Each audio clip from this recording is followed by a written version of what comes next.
Good afternoon, and welcome everyone to the celebration of the life of Alanna Gray. Albert Schweitzer once said, "At times our own light goes out and is rekindled by a spark from another person. Each one of us has reason to think with deep gratitude on those who have rekindled the light within us." So we're here today to remember Alanna and remember the many ways she helped rekindle the light within everyone who knew and loved her. We are here to remember her creativity, her energy, her courtesy, and her rebelliousness. We are here to remember her beautiful singing voice and the way she could hit a wicked home run. Today, we not only mourn a death, but we celebrate a life. We celebrate through story, memory, and music, her life and her legacy. Alanna had friends from many different faiths who had many different beliefs, and so by necessity, this is an interfaith occasion where we will be drawing wisdom from many different sources, including the Hebrew Bible, the poetry of Rupi Kaur, the music of Billie Eilish, and Neutral Milk Hotel. And in that spirit, I want to invite you to join with me in the unison reading, which is in your order of service, which is based on the 23rd Psalm. We can say these words together. You are my shepherd, I shall not want. You make me lie down in green pastures. You lead me beside still waters. You renew my soul.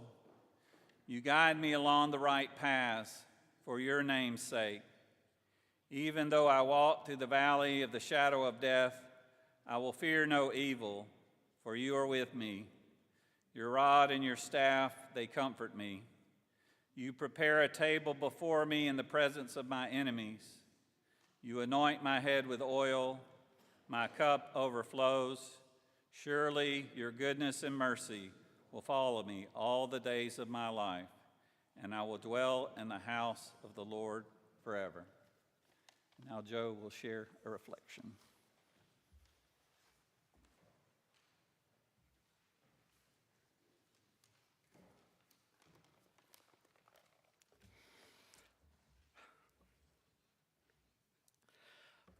Okay, this was easier when I was just practicing it.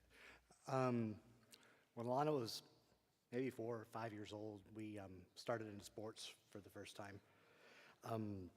I'd been a soccer referee when her big brother Kieran was playing, and so we decided we were going to give that a try too. And Alanna just flung herself straight into it. She was a natural defender, not goal scorer, but defender. And we're not talking like, okay, this is amazing skill. We're talking, 5-year-olds, and it's like a school of fish, and they're all just kind of following a ball around, and it's adorable. But you could put her in a defense, and she just refused to let you in on goal. She wouldn't shy from contact. She was just fearless going on one-on-one with somebody. She'd close them down, not let them get a good look on goal. Kids would say now that she had that dog in her, just tenacity and will. And so I saw that in her early on, and was just equal parts just proud dad, and just eating it up, and at the same time also like, because I knew that those teenage years were coming. And I figured if I could get through that without going completely gray-headed, that will of hers and that fight of hers were just going to be such a strength for her as an adult. And that was Alanna. And she went all in on so much more that same way. She just embraced things. Maybe my favorite picture of her ever, she probably wasn't even 2 years old. And I'd taken her to some aquarium. And she sees this fish tank with glass just floor to ceiling, and she doesn't look at it. She runs straight up to it, presses herself to the glass. I can still see this picture in my head. Her arms are just stretched out wide, and she just flings herself at the glass of this aquarium. And she just absorbed everything. I mean, she tried to wrap herself around an entire aquarium and hug it. And that's how big her love was. And that was Alanna.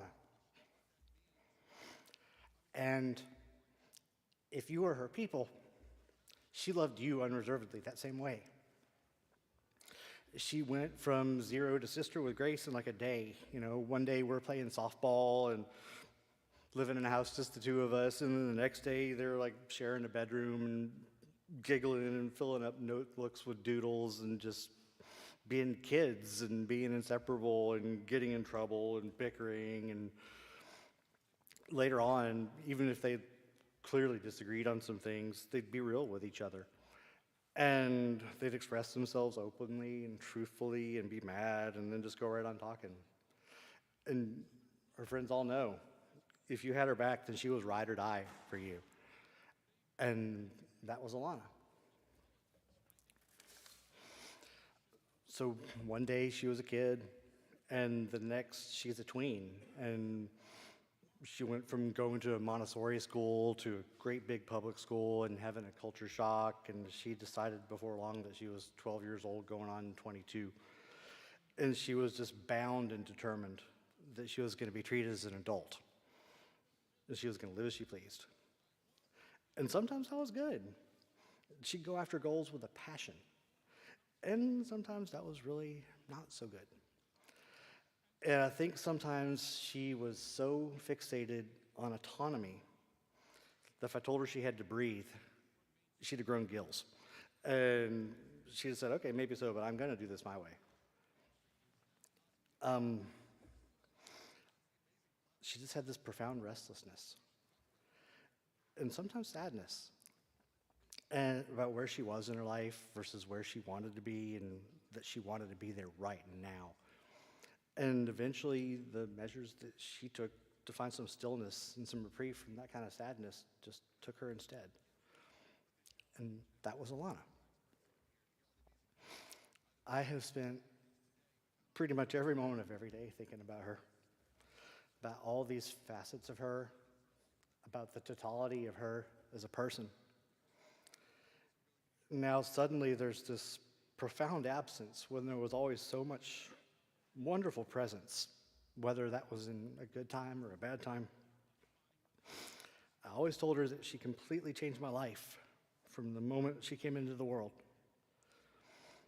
and that being her dad was the best thing I ever got to do.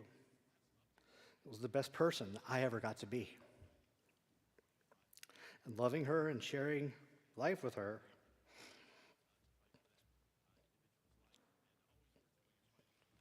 it turned me into the best version of myself. And so in the midst of grieving and trying to figure out what life is now, there's profound gratitude too. And that's from her. You know, and giving someone that, something that dear, that was Alanna. Thanks.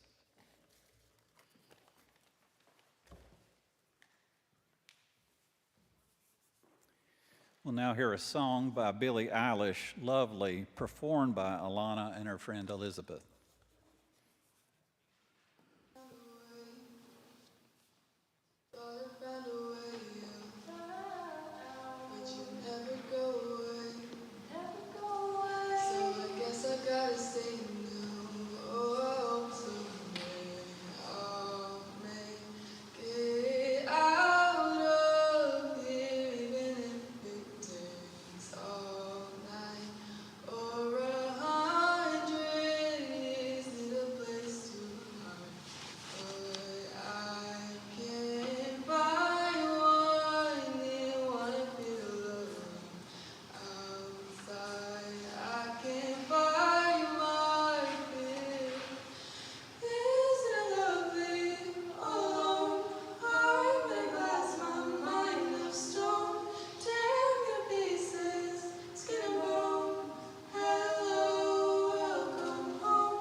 These are some words that Arlene wanted me to share. It's my voice, but it's her words.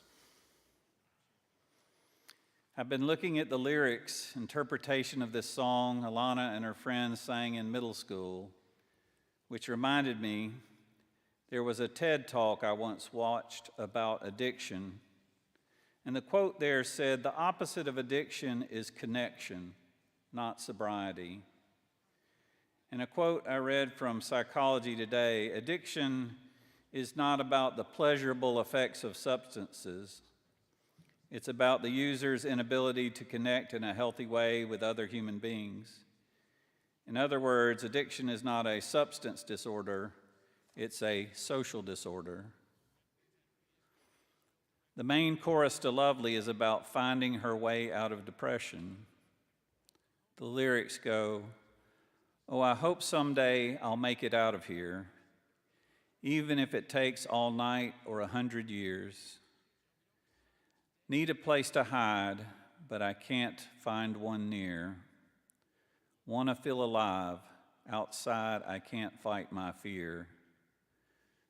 With a sarcastic, "Isn't it lovely all alone? Hello, welcome home."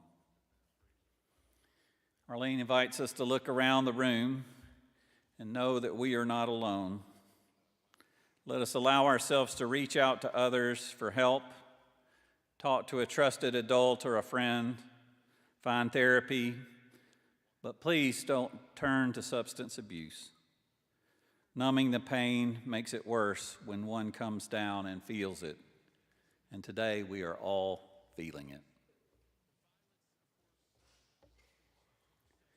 A reading, a poem by Dorothy Monroe. Death is not too high a price to pay for having lived. Mountains never die, nor do the seas or rocks or endless sky. Through countless centuries of time, they stay eternal, deathless, yet they never live. If choice were there, I would not hesitate to choose mortality. Whatever fate demanded in return for life, I'd give. For never to have seen the fertile plains, nor heard the winds, nor felt the warm sun on sands beside the salty sea, not touched the hands of those I love, without these, all the gains of timelessness would not be worth a day of living and loving, come what may. And the second reading is by a poet that Alanna loved her poetry, so we just picked one out of many to share. Being the loudest on Earth's playground doesn't make us any more important than the dirt we crush beneath our feet. We are nothing except air and fire and water and soil. We are a people who forget that we are made of a people who talk about the weather as if it's mundane and not magic, as if the oceans are not holy water, as if the sky is not a vision, as if the animals are not our siblings, as if nature is not God, and rain is not God's tears, and we are not God's children, as if God is not the earth itself.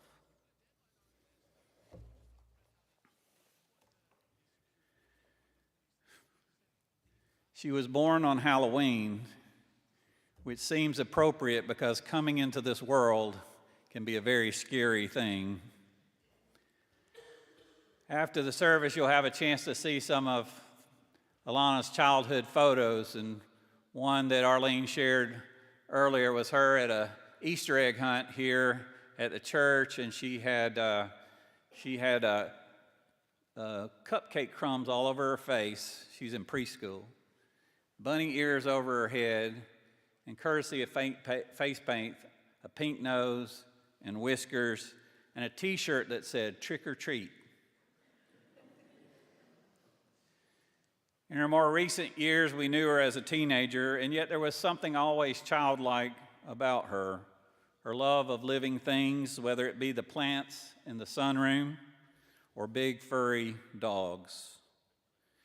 One of the places she felt most alive was the mountain camp, a Unitarian Universalist camp in Highlands, North Carolina, where she was known as Kate, which is her middle name. The mountain is a place where people of all ages can get in touch with their inner child, whether it's by singing songs in morning circle, playing games at the rec hall, stargazing at night from the tower at the top of the hill, sharing your talent at an open mic, or watching the sunrise over the blue-green hills from Meditation Rock. Bear with me as I tell a story. It's leading into something. When a former minister of religious education of this church, Mary Nelson, was dying, she asked that I scatter her ashes at the mountain from Meditation Rock. She didn't want to ask for permission to do it, and I told her I'd be happy to help her in her last act of civil disobedience. And when I went out to Meditation Rock that night, I was going there to sort of be alone and scatter those ashes, but I found a group of mountain campers, and they had guitars, and they were singing a song by Neutral Milk Hotel. It was the song you heard coming in. And the song has the lyrics, "And one day we will die, and our ashes will fly from an aeroplane over the sea." And it felt like a spontaneous, unplanned memorial service for someone these young people did not even know. And I tell that story because it's from this same place that some of Alanna's ashes will be scattered. A rock looking over wave upon wave of mountains as they move toward the horizon and the clouds in the sky, a place of special memories for her. Alanna could be gracious and she could be rebellious. She could be courteous and she could be defiant, autonomous. She could be as cool as a cucumber, teenager, or a playful child.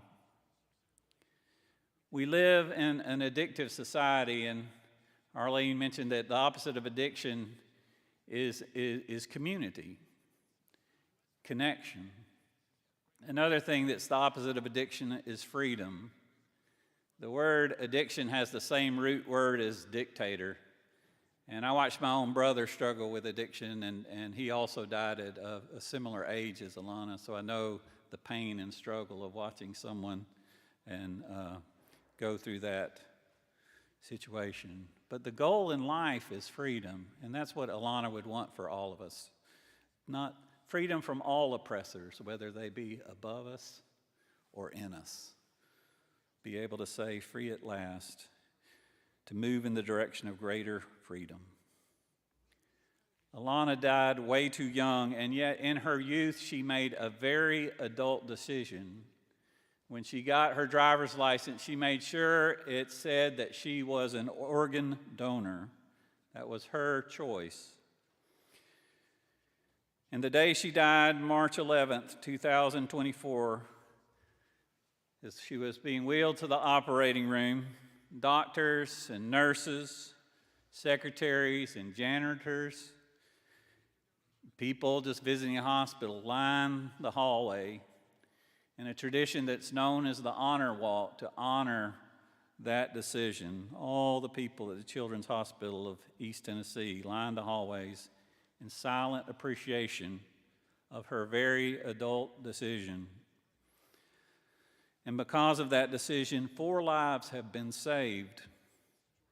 A woman in West Virginia who is a mother of 4 children and a grandmother of 8 grandchildren. A single man in South Carolina. A woman in Georgia who is married with 2 children. And a man in Tennessee who is the father of 2 children.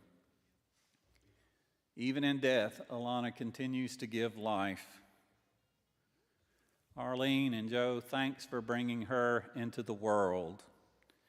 In a short time, she has made a big difference. And as I think about how we face the days ahead, I think of a story of Winnie the Pooh that Arlene shared on her Facebook page. It says something about how we can be there for each other.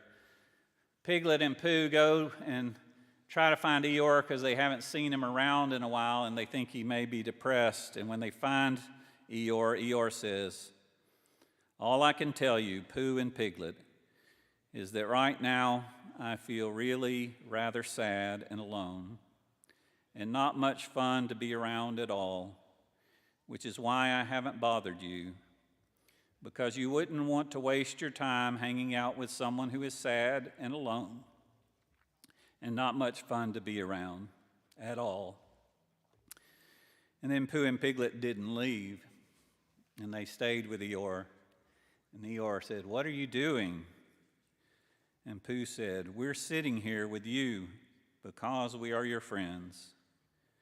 And true friends care if someone is feeling sad or alone or not much fun to be around at all. True friends are there for you anyway. And so here we are. And here we are, all together. And in the days to come, we will be called on to be each other's friends and to find connection and to find freedom together. So may it be. I invite you to join in a responsive reading, which is in your order of service. It's a litany of remembrance. Your lines are simple, it's easy, it's "We remember her." In the rising of the sun and in its going down, in the blowing of the wind and in the chill of winter, in the opening of the buds and in the rebirth of spring, in the blueness of the skies and in the warmth of summer, in the rustling of the leaves and in the beauty of autumn, whenever we sit on Meditation Rock at the mountain, whenever we see her beloved childhood stuffed animal, Lammy, whenever we whip up a monster meal, whenever we water plants or tend to beloved things, whenever we wrap our arms around a sweet furry dog, when we are weary and in need of strength, when we are lost and sick at heart, when we have joys we yearn to share. As long as we live, she too shall live, for she is a part of us as. The family would like you to join us after the service for a reception. There'll be refreshments. There's also a wonderful slideshow of Alanna's life, and this is, we knew we wouldn't have time for everybody to be able to tell a story, so the storytelling continues after the service.